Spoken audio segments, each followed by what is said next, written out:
अच्छा जी दोस्तों, ये तुसी मिक्सचर च देख सकते हो कि रेत और बजरी पई है, ठीक है ना। ये पानी पिया वा और रेत बजरी ने हुण देखो जी ये बनाना वा रेशो रंग।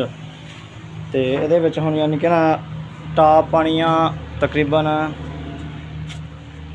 पूरी बोरी ही पावांगे, पूरी बोरी तकरीबन ये पा के ना सीमेंट वगैरह रंग रूंग तैयार करना। मटीरियल तैयार हो गया, वो मटीरियल तैयार करांगा मैं उस तरीके नाल। देखो जी सीमेंट सूमेंट पावांगे, अल्लाह खैर करे।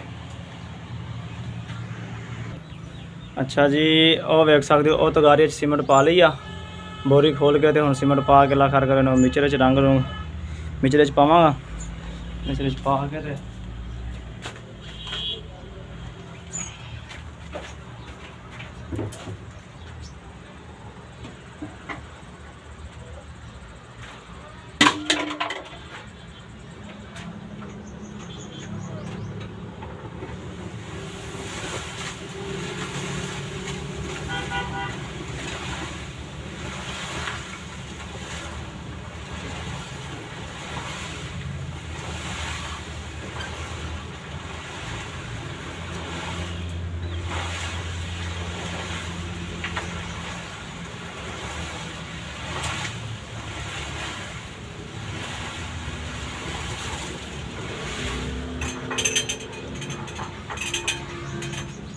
काफ़ी जगह तुम देखा होगा कि मशीन बिजली के जरिए तक आती है, पर क्या कि फिलहाल ना थोड़े दिन रह गए ईद नूं। ईद तक की थोड़ी तंगी आ, हाथ में घुमाना पैंदा, जिवें घर कुतरन वाली मशीन नहीं घुमाई दी, उस तरीके हाथ में रंग घुमाना पैंदा।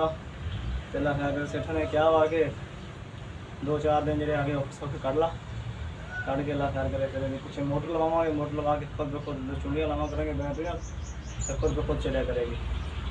चलो जी, मैं जिथे इन्ने दिन तंगी दे कढ़ ले ये भी कढ़ लांगे, कोई गल नहीं।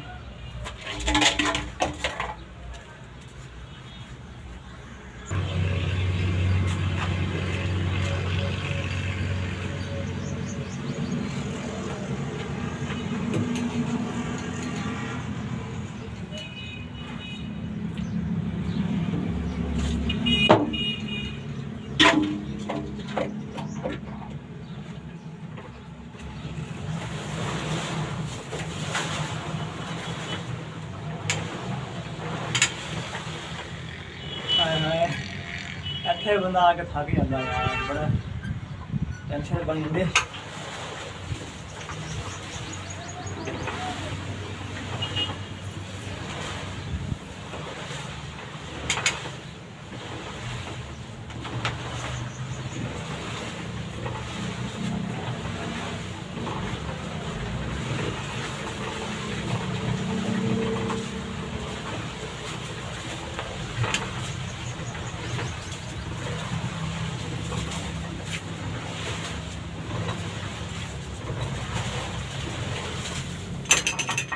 बन जा।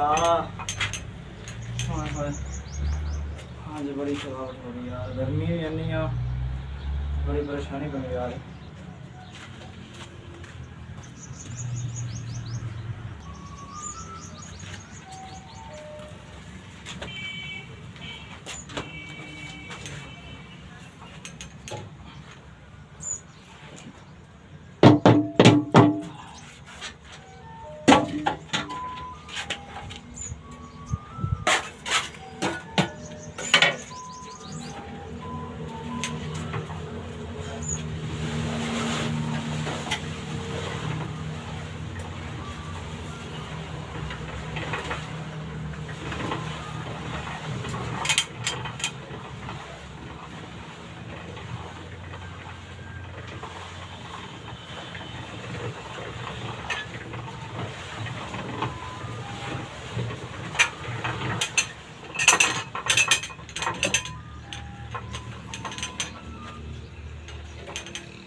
चलो जी, हो गया रंग तैयार होना।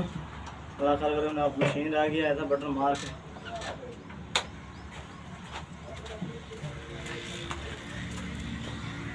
रंग। ये देख सकते हो, ये सफेद रंग तैयार हो गया। हम अल्लाह खैर करे सफेद रंग तैयार कर दिया वा, करके मसाला मसूला पिया वा, फिर खट्टा वा। तो अल्लाह खैर करे हम पढ़ाई शुरू करनी है। तो फिर अगली वीडियो पढ़ाई खाना पढ़ाई